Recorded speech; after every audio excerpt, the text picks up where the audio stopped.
In the U.S., Ukraine and Russia are set to hold trilateral talks today in Abu Dhabi. The meeting comes after separate talks in Davos and Moscow. Here's the latest on those negotiations to end the war in Ukraine. The U.S. is set to hold talks with Ukraine and Russia today in Abu Dhabi to discuss the future of the war. It comes after top-level talks Thursday in Switzerland and Russia. Aboard Air Force One yesterday, President Trump told reporters that both Russia's President Putin and Ukraine's President Zelenskyy seem open to making a deal.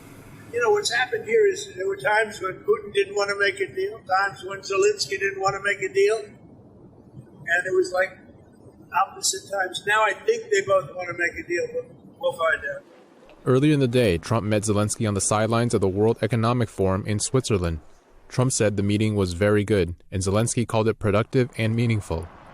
In Moscow the same day, U.S. negotiators Steve Witkoff, Jared Kushner, and Josh Grunbaum sat down with President Putin. That meeting came after Special Envoy Witkoff said negotiations to end the war had come down to one last issue. The Kremlin told reporters the talks had been useful. The talks lasted approximately 4 hours and were exceptionally substantive, constructive, and I would say extremely frank and trusting.